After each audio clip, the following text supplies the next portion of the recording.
Eu gostaria de apresentar a você uma das palestras da nossa série O Símbolo Perdido, o Poder das Escrituras. Eu quero começar lendo o trecho bíblico de Neemias, capítulo 8, versos 13 a 17, que diz: No segundo dia do mês, os chefes das famílias de todo o povo, os sacerdotes e os levitas, reuniram-se em torno do escriba Esdras para estudar profundamente as palavras da revelação.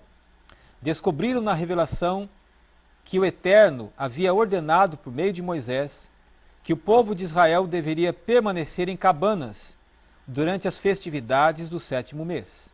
Então baixaram um decreto e divulgaram entre todas as cidades e em Jerusalém: subam as colinas e tragam ramos de oliveiras, pinheiros, murtas, palmeiras e qualquer árvore de galhos cheios de folhas para fazer cabanas, como está escrito. O povo saiu, trouxe os ramos e fez cabanas sobre o telhado e no quintal das casas, no pátio do templo de Deus, na praça da Porta das Águas e na praça da Porta de Efraim. Toda a congregação que havia retornado do exílio fez cabanas e permaneceu nelas. O povo de Israel não fazia isso desde o tempo de Josué, filho de Num. Foi um dia maravilhoso. A alegria era geral. Depois que os israelitas voltam da Babilônia, onde viveram 70 anos como escravos, uma nova disposição em descobrir o que dizem as Escrituras começa a surgir. Há um interesse renovado pelas palavras de Deus e um desejo de obedecê-las. Nesse trecho, eles descobrem o que há muito tempo não faziam, desde o tempo de Josué, quando entraram pela primeira vez na Terra Prometida. Eles redescobrem a festa das cabanas.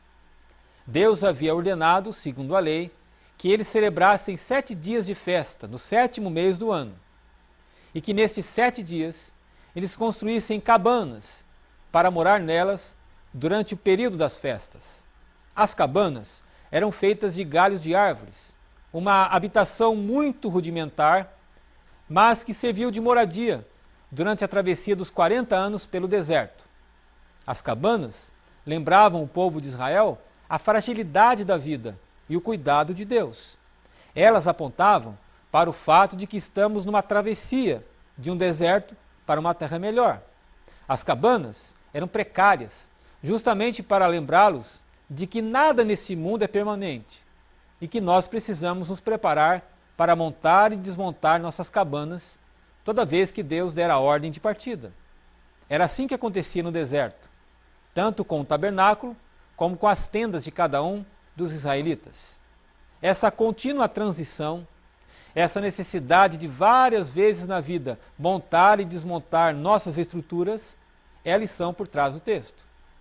O fato de que não podemos nos acostumar com nossas rotinas e nem nos darmos à monotonia, o desejo de que não enfrentemos nenhuma mudança significativa porque nos habituamos a uma situação de conforto e imobilidade. Uma vez por ano, os israelitas tinham que mudar sua maneira de pensar. No 7º mês, por 7 dias seguidos, eles saíam das suas casas de alvenaria e se instalavam de maneira precária e desconfortável em cabanas de galhos. Talvez para lembrar como foi o seu começo e não esquecerem assim sua origem e para não viverem como se Jerusalém fosse a última parada definitiva. A habitação provisória em cabanas permitia que eles tivessem a experiência da simplicidade.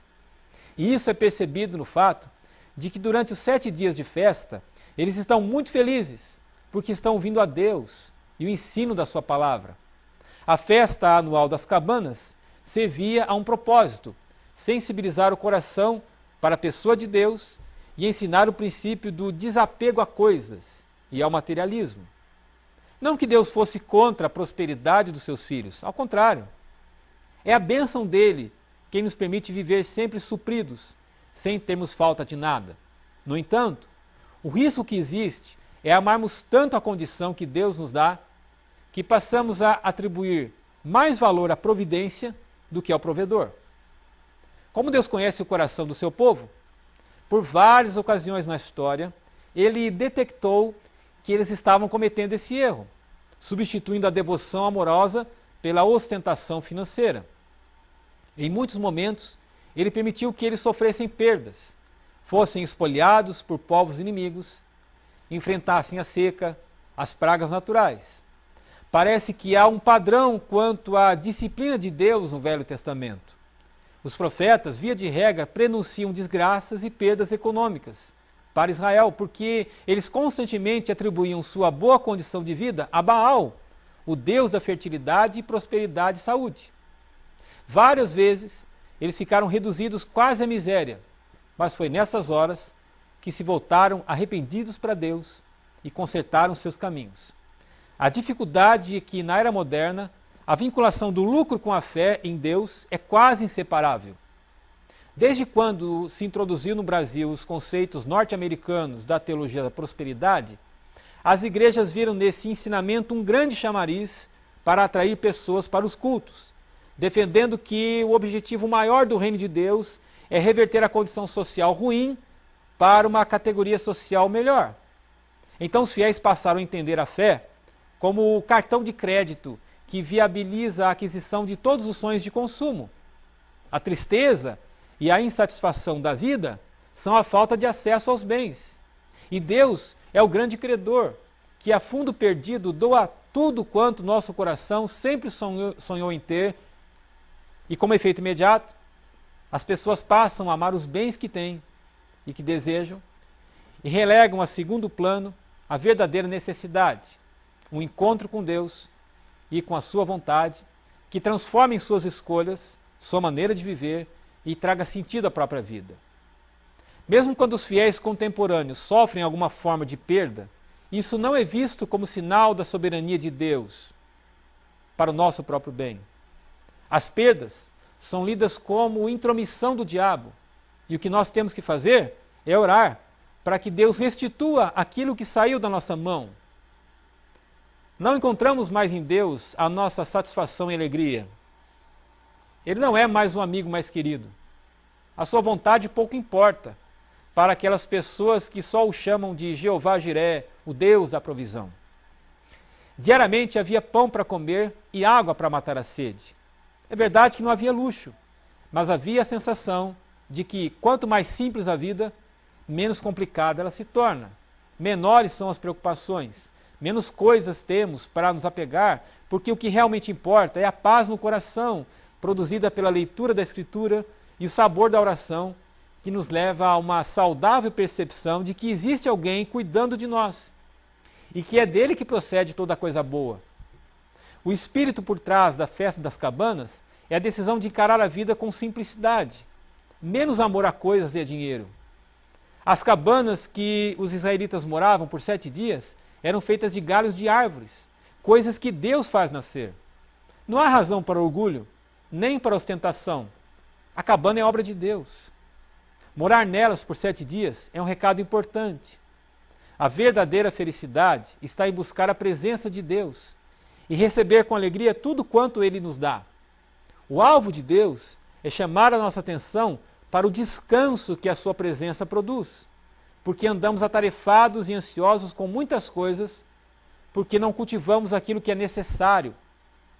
Então, de vez em quando, more em cabanas, readquira a sanidade no meio deste mundo tão movido à aparência e ganância. Dê opção para uma vida simples e sem muita burocracia. Deixe de lado aquela postura infantil de esnobe, só porque você melhorou um pouco sua condição financeira. Atribua sua boa situação a Deus. Seja grato a Ele.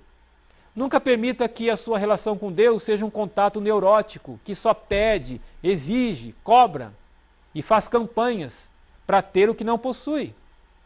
Aprenda a cultivar aqueles momentos de silêncio e devoção, onde a oração e a leitura das Escrituras orientam seus passos, trazem sua mente de volta ao equilíbrio e prendem seu coração à vontade de Deus.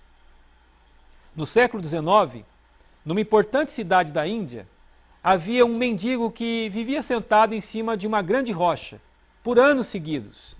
Ele pediu esmolas e viveu do favor e da população, e morreu anos depois, como sempre, mendigo. Depois da sua morte, implodiram a rocha para abrir a rua e transformá-la numa grande avenida. Descobriram então que debaixo da rocha havia um grande tesouro, que pertenceu ao antigo rei. O mendigo viveu sentado em cima da fortuna, mas nunca se apossou dela. Não seja como ele. Valorize os tesouros da simplicidade e da comunhão com Deus, para que a sua vida não se torne miserável, cheio de dinheiro, mas com um coração vazio e dominado pelo egoísmo. A paz que eu sinto não vem deste mundo, não vem de esperanças outrora perdidas. A paz que eu sinto não vem de prazeres, não vem de alegrias que o mundo me dá. Essa paz que eu sinto vem de alguém que tem mais, muito mais de alegria para oferecer. Vem de amor tão bonito, vem de um dar infinito, que é até impossível tentar entender. É paz que invade a minha alma, é paz que inunda o meu ser, é paz que me faz ser bem livre, preso só ao amor que me fez renascer.